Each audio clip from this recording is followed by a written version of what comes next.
உங்கள் favourite TV ஷோக்களை இனி miss பண்ண தேவையில்லை. ZEE5 இல் முற்றிலும் இலவசமாக காணுங்கள், இங்கேயும் எப்பொழுதும். இல்ல எனக்கு புரியல. பைத்தியத்தை பைத்தியம்னு சொல்லாம வேற என்ன சொல்லுவாங்க? தங்க ஊசின்னு கண்ணியா குத்திக்க முடியும்? உங்க பொண்ண நீங்க வேணா சொல்லாம இருங்க. எங்க பையன் வாழ்க்கையை நினைச்சு நாங்க கவலைப்பட்டு இருக்கோங்க. அதான் எல்லாம் நாசமா போச்சே. அம்மா, நான் லவ் பண்ண பொண்ண கல்யாணம் பண்ண கூடாதுன்னு சொன்னீங்க. சரின்னு உங்க பேச்ச கேட்டு தானே இவ்வளவு கல்யாணம் பண்ண. அப்பவும் ரோஷி கூட கல்யாணத்தை நிறுத்தி காவ்யாவோட வாழு சந்தோஷமா இருக்கும்னு சொன்னீங்களேம்மா. இப்ப பாத்தீங்களா என் நிலைமை எப்படி ஆயிடுச்சுன்னு? நான் என்னமோ தப்பு செஞ்சேன்? உங்க பேச்ச கேட்டதுக்கு என்ன ஒரு பைத்தியத்து கூட வாழ வச்சிட்டீங்களேம்மா.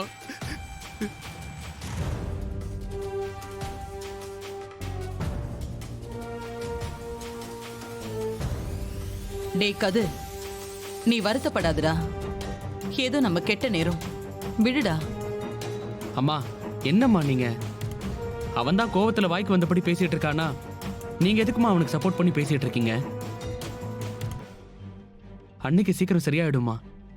ஒரு சின்ன மன வருத்தம் தாம்மா, வேற எதுவுமே இல்ல. இங்க பாருங்கம்மா, சீக்கிரம் கியூர் ஆயிடும். கௌதம், உனக்கு தெரியாது. நீ சின்ன பையன். கதிரோட வருத்தம் என்னன்னு உனக்கு புரியாது. காவியா ரொம்ப பாவம். அவளுக்கு எப்பவுமே இழகின மனசு. அவளுக்கு குழந்தை இல்லை அப்படிங்கிறது தான் ஒத்துக்க முடியல, அவ்வளவுதான். அதுதான் கொஞ்ச நாள்ல சரியாயிடும்னு சொல்றாங்கல்ல, அதுக்குள்ள பைத்தியம் அது இதுன்னு. ஏன் இப்படி ரெண்டு பேரும் பெரிய வார்த்தைலாம் பேசிட்டு இருக்கீங்க? இந்த பாரு ஜெயா, தயவு செய்து இவங்க ரெண்டு பேருக்கு எடுத்து சொல்லு ஜெயா. ஊர்ல இருக்கிறவங்க சங்கடப்படுறாங்கன்னு பார்த்தா மட்டும் எப்படி மாமா? நீங்க பெத்த பையன் மாமா கதிரு. அவனை பத்தி நீங்க யோசிக்க மாட்டீங்கல்ல மாமா? நீங்க ரொம்ப ஓர வஞ்சகம் பண்றீங்க. ஒரு விஷயத்தை எல்லாரும் கொஞ்சம் புரிஞ்சுக்கிறீங்களா? அக்காவுக்கு பெரிய மனநோயெல்லாம் இல்ல. அதுவும் குழந்தை பிறந்த உடனே மோஸ்ட்லி எல்லா பெண்களுக்கும் இந்த மாதிரி ஒரு பிரச்சனை வரதா செய்யும். சயின்டிபிக்கா அப்படி ஒரு சேஞ்சஸ் இருக்கும்னு சொல்லியிருக்காங்க.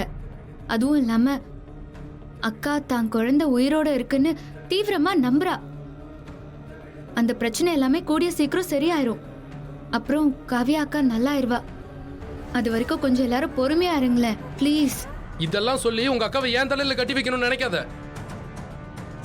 என் வாழ்க்கை, என் நிம்மதி, என் சந்தோஷம் எல்லாமே போச்சே. இவளுக்கு சரியா வரதுக்குள்ள நான் பைத்தியம் ஆயிடுவேன் போல. அதான் கடைசியில நடக்க போகுது. என்ன பேசுறீங்க? நீங்க படிச்சவர் தானே. இந்த டிப்ரெஷன், ஸ்ட்ரெஸ் எல்லாம் டெம்பரரி ப்ராப்ளம் தான் உங்களுக்கு தெரியாதா? அதுவும் அபார்ஷன் ஆன பொண்ணுங்களுக்கு எல்லாம் கண்டிப்பா இதெல்லாம் வரும். அக்காக்கு நடந்திருக்கிறது அதுக்கும் மேல. ஏய் நிறுத்து. நீ பாட்டுக்கு பேசிக்கிட்டே போற. நீ என்ன கலெக்டருக்கு படிச்சிருக்கியா இல்ல டாக்டருக்கு படிச்சிருக்கியா?